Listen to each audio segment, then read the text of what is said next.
Thank you very much. You give me this opportunity to talk.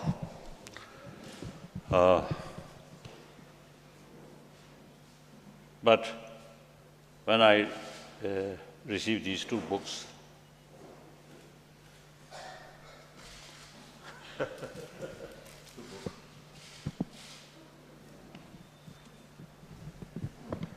so this vision and values, and then someday science, defense, education, ethics. And then this book,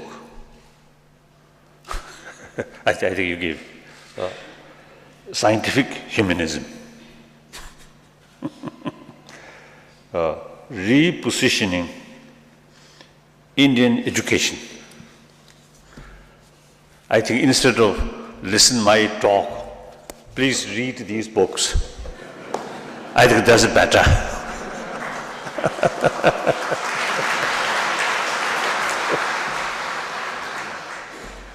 I'm very much impressed on this, of course, the vision and the value. I think as far as vision is concerned, direct link with education and human intelligence.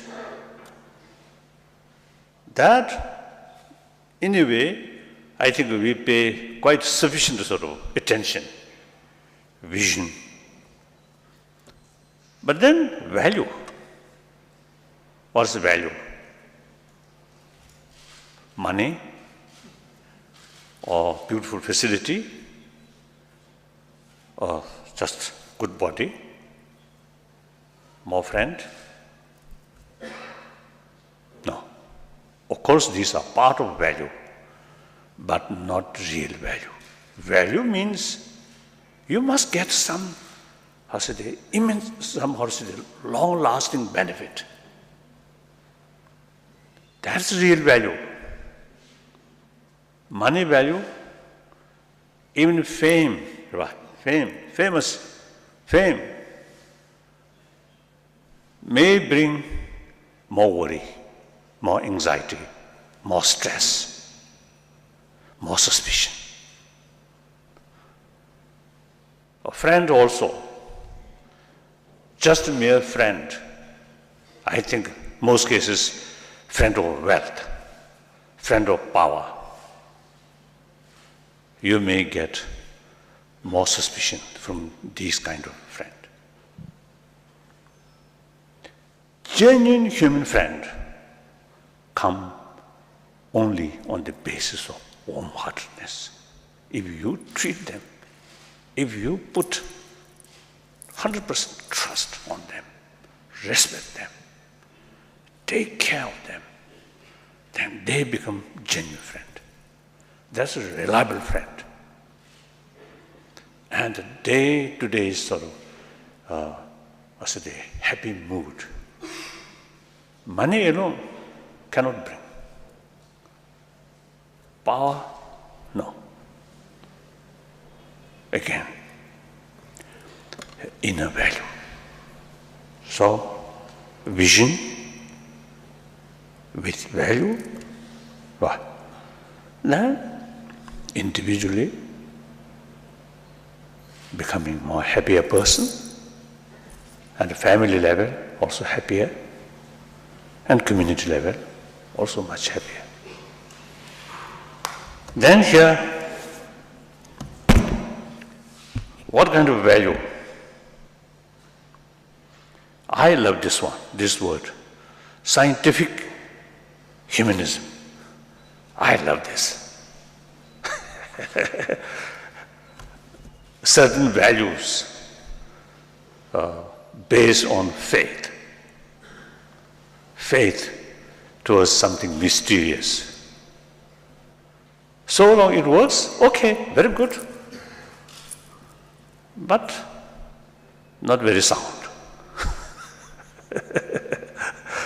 But the value means, humanism, basic human kind, human nature, I believe gentleness.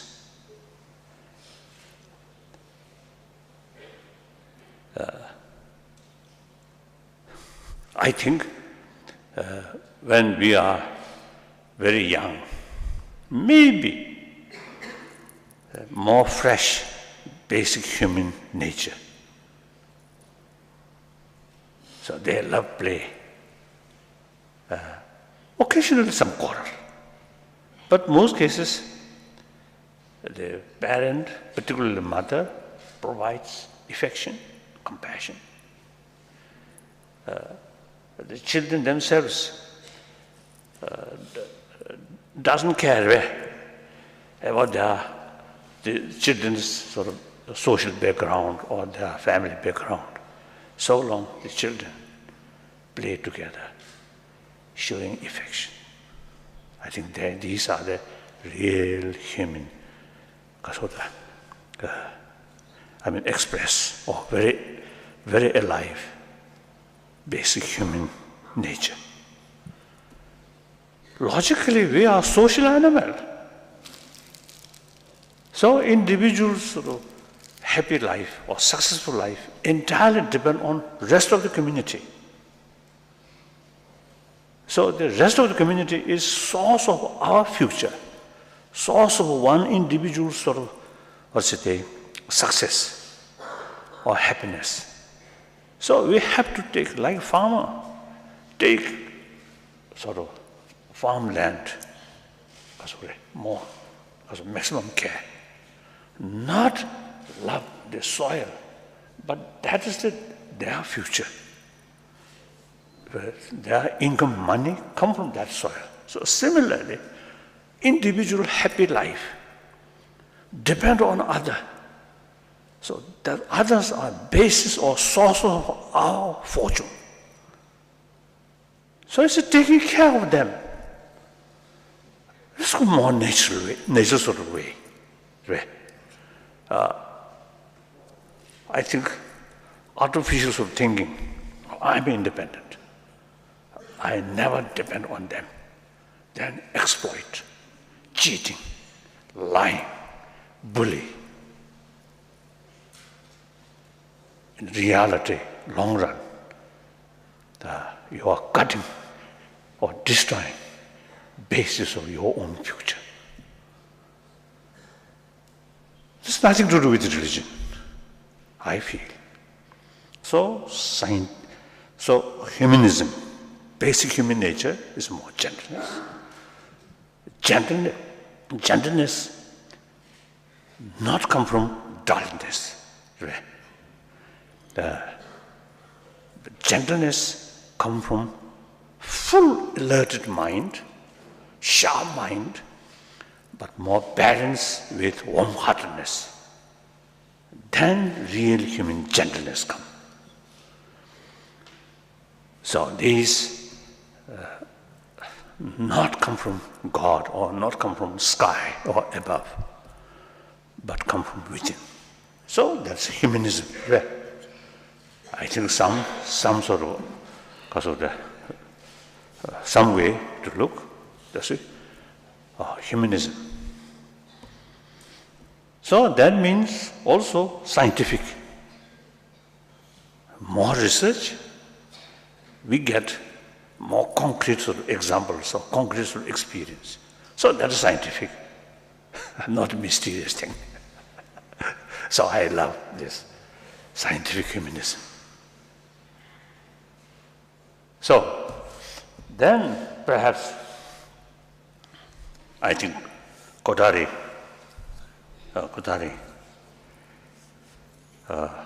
seems, I think, really long-sighted way, far-sighted and practical. Perhaps this country, among three world civilizations, Egyptian civilization, and Indus Valley civilization, and Chinese civilization, I think among these three civilizations, as far as I know, of course my knowledge is very limited, but as far as I know, this Indus Valley, or Indus Valley sort of civilization. That's the basis of India's civilization. I think that civilization, eventually produced, the sophisticated philosophical view, different variety of sophisticated philosophical views. And then, I think, because of holistic view, they develop conviction or idea of ahimsa. We are social animal. It is bound to happen different views, different sort of interest. But still, these different people who have different sort of idea, different sort of interest, they are part of the humanity, part of the society. So there's no reason to killing each other, to bully each other. Even there is some differences. We have to talk. So that's the principle of non-violence. Non-violence does not mean bow down, bowing. Non-violence, you should consider non-violence is signs of strength. Violence is a sign of desperate weakness. So there is a very rich human thinking, the concept of ahimsa developed. Not only remain idea, but 1,000 years it practice. I think India's freedom struggle through non-violence, led by Mahatma Gandhi and some other freedom fighter. This is not new, but 1,000 years, India's 1,000-year-old India's sort of traditional belief, they implement in the political freedom fight, freedom struggle. Then also religious harmony, also because of broad sort of thinking. So it's bound to happen. Different religions, different faith. Each have its own beauty. So it is much better to live together on the basis of mutual respect, mutual admiration. So this country, 1,000 years, keep that spirit. These are very scientific. So I want to tell you,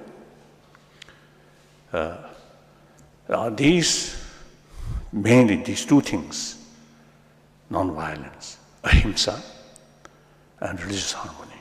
These two things are traditional India's, treasures, India's richness. And that, not proper, just put in museum, but these treasures must be living culture. Our daily life must carry according to these values. Of course, as a big nation, now over 1 billion human population, some pockets, some problems, that always happen. That's understandable. About 2 years ago, I was in Poland. One Polish journalist, one lady, asking me how India, the Hindus, burning Christian missionaries were. And so bad. She got the impression India is so much sort of a sectarian way. Divided by religious faith. That when she asked this question, her face showing a lot of irritation. Then I explain. If you look India, my whole picture, that's really marvelous. In fact, all world major religions, all religions of the world exist in India. Not just a few years or few centuries, but 1,000 years. A small incident here and there, it is possible. It has always happened. So still, outside world, some area, still do not know what's India's, ahimsa, and India's, religious harmony. So India, now of course, this morning also I mentioned, I'm now over 75 years old,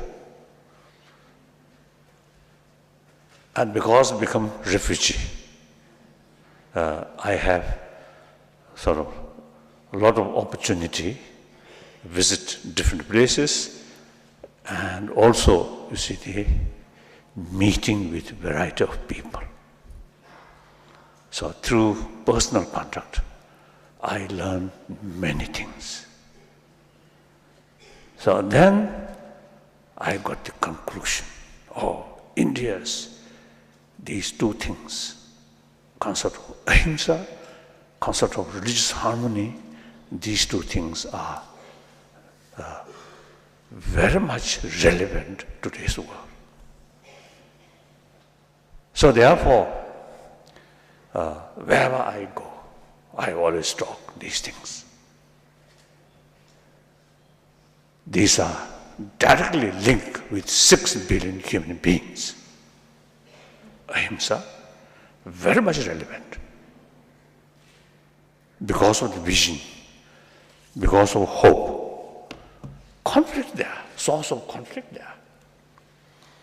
That we must solve, or we must find solutions, these conflict through non-violent way. That's the only way. So non-violence is very, very relevant to today's world. And especially in ancient time, people, different continent, different country, they remain more or less self-sufficient. So not much contact with outside. So according to their circumstances, the very concept of war destroy the other group which have different interests or different sort of views. Then destruction of your enemy is victory of yourself. Now today's reality is every nation, every continent very much mixed each other, heavily interdependent. Arab needs Western technology, Western country need Arab oil, like that, everything interdependent. So according to that reality, concept of war is outdated. Yet, different sort of interest, contradictory interest, always there, because of human vision, human desire. Then we must find effective, practical method to solve these things. That's dialogue with non-violent principle. So that's very much relevant to today's world. Then religious harmony. Again, in ancient time, we Tibetan remain inside Tibet, and I think when climate cold, so remain like that. No use our hearing, no use our eye, just remain like that. So the people, different sort of part of the world, more or less remain like that. So very little contact with, the different institutions. Of course, occasionally India, I think, got a lot of experience, foreign power with different faith. I think it is, if you look past history, I think we Buddhists, including Nalanda institution, I think suffer much under the hand of foreign power, isn't it? But past is past. So now, you see, the world very much sort of close each other. So then, religious harmony is very essential. When I notice Northern Ireland, and also in Pakistan and some other Muslim countries, fighting between Shia and Sunni. In India, hardly is no such stories. And I notice very much in Ladakh, some Sunni group, some Shia group, they come together. Whenever I visit there, they come together. So on occasion I suggested, now you from two community live harmoniously with respect, no sort of conflict. So you should visit these Muslim brothers, sisters country where problem between Sunni and Shia.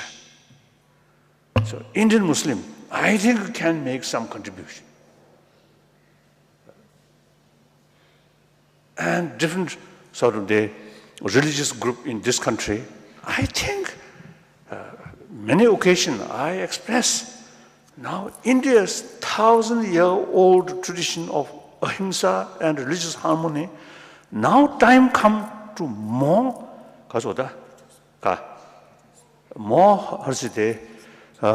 export or world need these practice. So Indian should take more active role regarding promotion of these things. So therefore these things, and then scientific, this now already I mentioned, then scientific humanism, this, I'm Buddhist. But since my childhood, I have sort of deep faith or interest about science. And then gradually, through Buddhist study, my mind becoming more scientific. Unless concrete sort of evidence, they are difficult to believe. So scientific way of approach, and Buddhism in general, and particularly Nalanda sort of because monastic institution sort of way of thinking is exactly scientific thinking. Even Buddha's own word, these Nalanda, according to Nalanda tradition, they don't accept easily, examine. Even Buddha's own word. This word, if you accept literally, it contradicts with our investigation or with reason. So then they do not accept that word. And Buddha taught that for a certain purpose. So that's very scientific way of thinking. Buddha himself, this morning I also mentioned, the Buddha himself stated, "Oh, my follower, bhikshus and wise men, should not accept my teaching out of faith, but rather through thorough investigation and experiment." This is very scientific thinking. So now we need the method promote human value,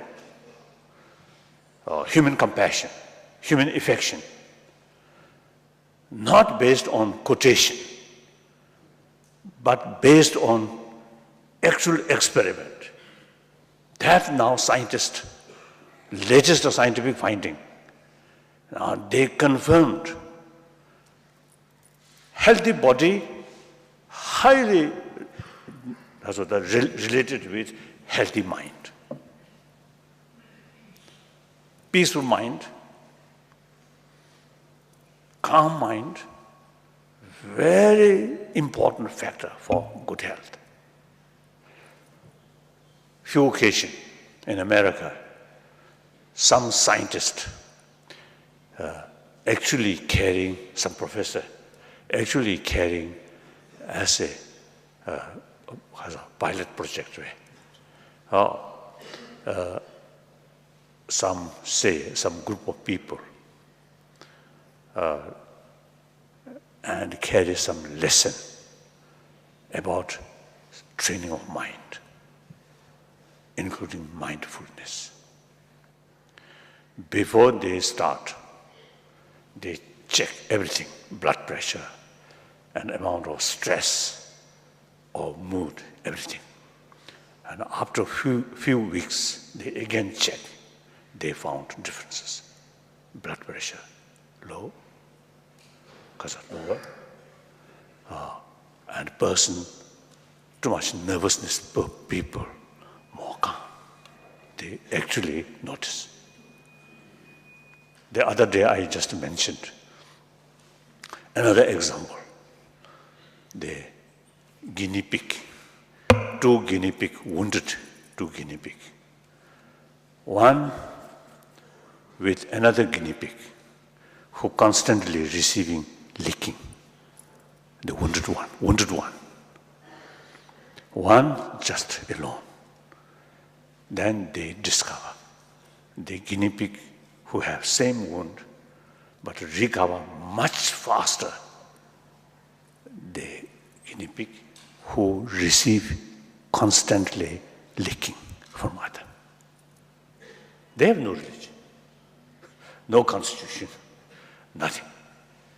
But biological response, someone show affection, they recover of the wounded much faster. So I think everybody knows those people who are receiving maximum affection at the time of because of the child, in deep inside, much more stable. And those people who, no matter what is the highest sort of position or highest sort of success life,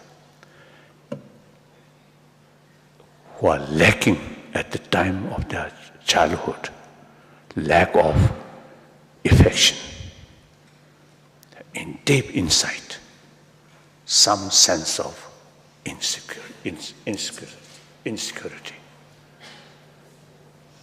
There.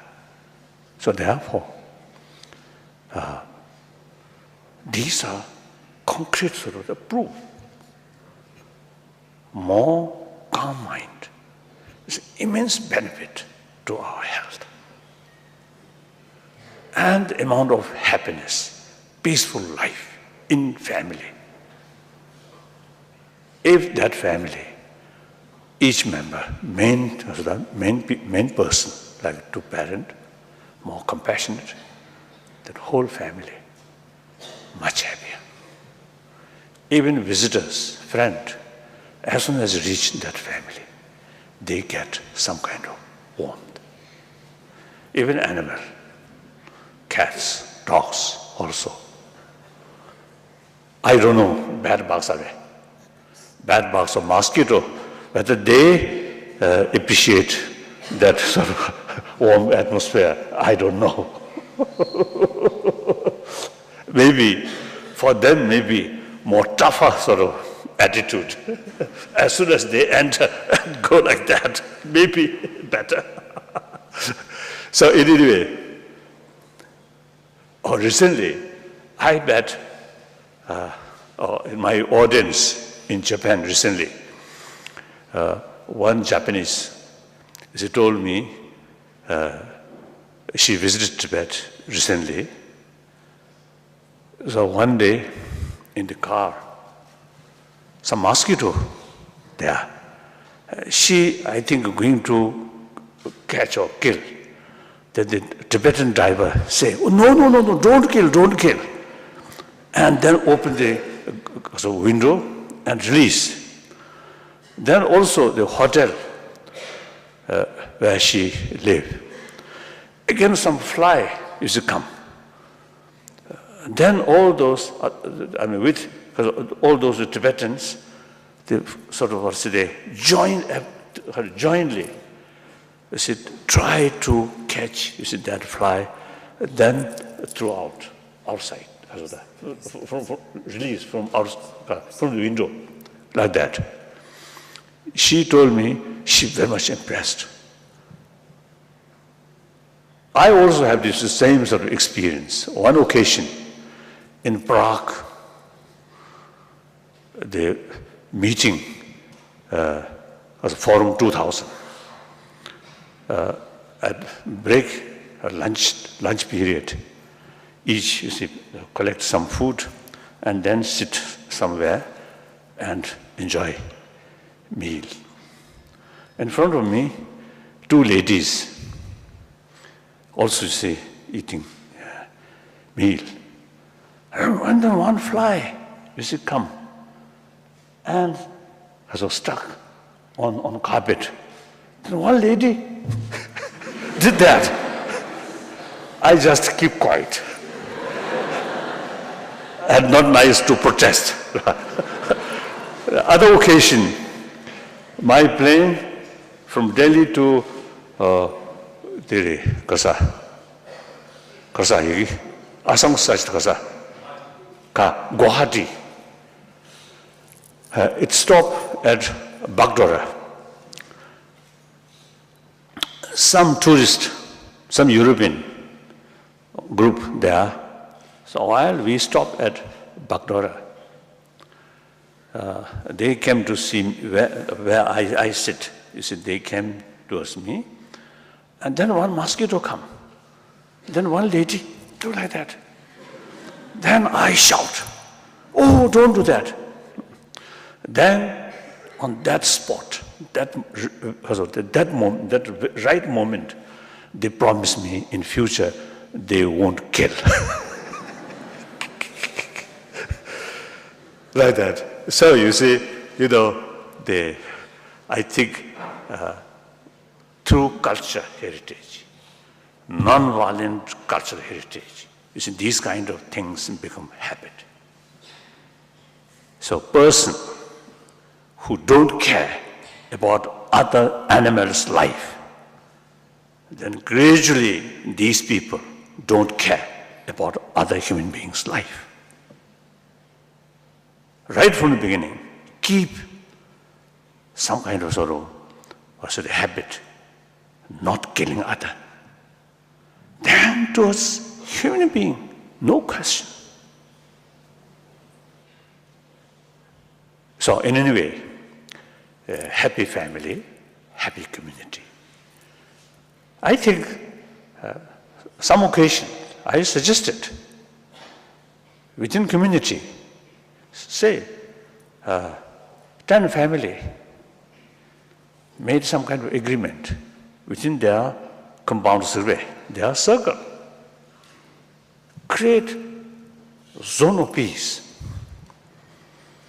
That should not start quarrel within that. And members of that family, that group, constantly keep the principle of non-violence. And whenever find some difficulties or conflict, solution through dialogue. Make habit. Then 10 family eventually can expand 20 family, 100 family, 1,000 family. One time I suggested to one my friend, Mexican friend, I told, and then later they also, create some kind of, non-violent zone or something. Step by step. If we just expect something, big things happen from the government level or United Nations, it's unrealistic. We individual community, individual family, must start. So now my main point is, I want to share with you is, the 1,000 years, I think in this country, this sort of continent, really makes tremendous sort of contribution for well-being of humanity. Now, this country lasts now nearly 70 years. You got independence, Indian Union, compare neighboring state, very stable. During emergency, some fear, but after election, Congress lost. No single shot. Janata Party or opposition party took power very smoothly. That's a sign of India's deep-rooted democracy. So it is really wonderful. And to compare these neighboring states, very stable. Sometimes in the parliament, a little noisy there. That's a good sign, isn't it? But at least the Indian parliament, I think, never use the chair shooting. I don't think. Isn't it? Never happened. Did it happen? No. Not happened. I think in Taiwan parliament, using chair. So anyway, I think India, as far as democracy is concerned, I think people, generally speaking, I think very matured. So now, I think, and also in 50s, 60s, non-alignment, consider non-alignment. Anyway, just a reaction about NATO or CENTO, these things. But anyway, these also, the sort of indication or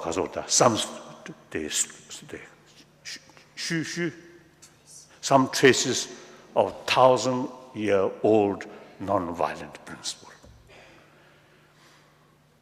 So now, my main point is, time come, younger generation of this country, particularly student of these big university, now time come, you must make every effort to promote non-violence principle and religious harmony, firstly within the country, and then rest of the world. As a first step, I already suggested when I met some Indian community in New York and some other places, when I met them, I appealed to them. You have very rich two traditions, Indian treasure. So wherever you live, you must promote these things. Firstly, your own Asian group, including Pakistanis, Bangladesh, same continent, built harmony, religious harmony, and ahimsa. Then invite some of the European people. And then, if possible, wherever some conflict about, happen, the Indian community should take more active role to help to serve this area. So that's one way India's sort of contribution regarding these two things. So, you young people, these are the vision combined with value. So that's, I think, very important. So I just want to share with you. So I think I finished my talk. More anxiety, more stress, more suspicion. A friend also, just a mere friend, I think most cases, friend of wealth, friend of power, you may get more suspicion from these kind of friend. Genuine human friend come only on the basis of warm-heartedness. If you treat them, if you put 100% trust on them, respect them, take care of them, then they become genuine friend. That's a reliable friend.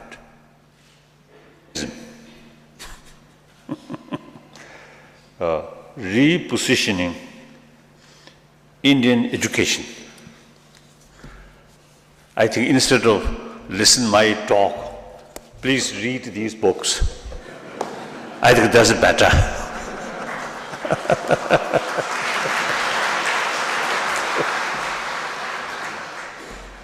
I'm very much impressed on this, of course, the vision and the value.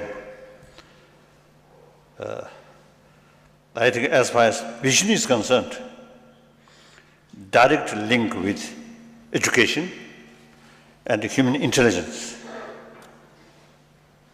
That, in a way, I think we pay quite sufficient sort of attention, vision. But then value. What's the value? Money or beautiful facility or just good body, more friend? No. Of course, these are part of value, but not real value. Value means you must get some, long-lasting benefit. That's real value. Money value, even fame, fame may bring more worry. Thank you very much. You give me this opportunity to talk.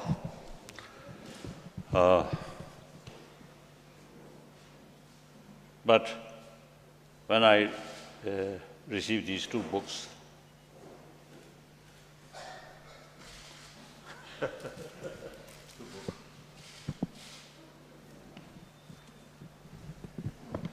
so this vision and values, and then someday science, defense, education, ethics. And then this book, I think you give scientific humanism and day-to-day sort of, happy mood. Money alone cannot bring. Power, no. Again, inner value. So, vision with value, what? Then, individually, becoming more happier person, and family level, also happier, and community level, also much happier. Then here, what kind of value? I